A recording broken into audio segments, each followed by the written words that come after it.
In the end, the prematurely graying 41-year-old sailed to victory, promising to change parts of the accord with leftist rebels but not shred it to pieces, as some of his hawkish allies had been urging. When he takes office in August, Duque will be Colombia's youngest president in more than a century. The peace we all dream of demands corrections, he told hundreds of jubilant supporters. So that victims are the true center of the process, and so that there is justice, reparations, and no repetition. Undoubtedly, for the peace process, this is an important test, said Patricia Munoz, a professor of political science at the Pontifical Xaverian University in Bogotá. It was the first presidential election since the signing of the 2016 peace agreement ending Latin America's longest-running conflict and was ultimately just as much about the divisive accord as it was deeply entrenched issues like persistent corruption and high levels of enduring inequality. Petro energized young voters and drew millions to public plazas with his fiery speeches vowing to improve the lives of poor, disenfranchised Colombians. And though he failed to catch Duque, his more than 8 million votes marked the biggest ballot box success for a leftist presidential contender yet in a country where leftist politicos have long been stigmatized over fears of potential ties to guerrilla causes. Petro took his loss in stride, refusing to call it a defeat and saying that for now he and his supporters won't form a government, echoing the words used by socialist revolutionary Hugo Chavez following his failed 1992 coup against Venezuela's government. 6 years later Chavez was elected president, setting the stage for a surge of the left throughout Latin America. He challenged Duque to break with his hardline allies and promised to transform his considerable following into a vocal opposition that would push for social reforms and stand by the peace accord. But the accord remains contentious, and Duque pledged throughout his campaign to make changes that would deliver peace with justice.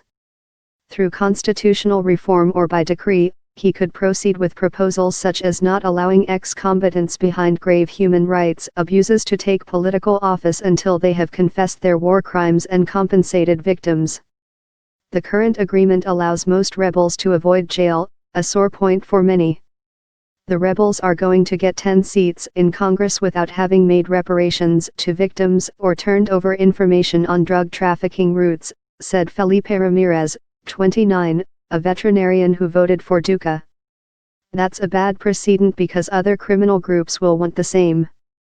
Duque's detractors warn that his victory could throw an already delicate peace process into disarray.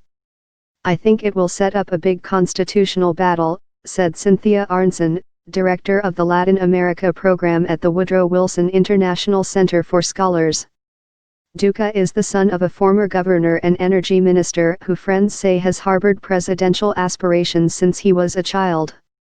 The father of 3 entered public service, almost 2 decades as an advisor to then Finance Minister Juan Manuel Santos, whom he will succeed as president.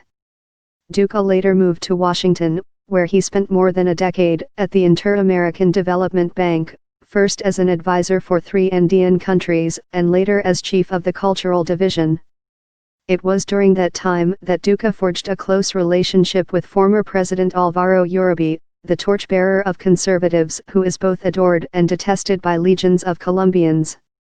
With Uribe's backing, Duque was elected to Colombia's Senate in 2014. Seated beside his mentor in the opulent Senate chamber, Duque earned a reputation as a like-minded security hawk who did his homework and earned the respect of colleagues across the political spectrum. Throughout his campaign, Duque was dogged with accusations that he would be little more than a puppet for Uribe, who is constitutionally barred from seeking a 3rd term. Though praised for boosting Colombia's economy and weakening the FARC, Uribe presided over the government at a time when military officers killed thousands of civilians who were then dressed up as rebels to inflate body counts in exchange for vacations and bonus pay. Critics fear Uribe will use his leverage over his star pupil to retaliate against political enemies and sideline investigations against him and his family for suspected ties to right-wing paramilitaries. Duque's supporters say that he will chart his own course.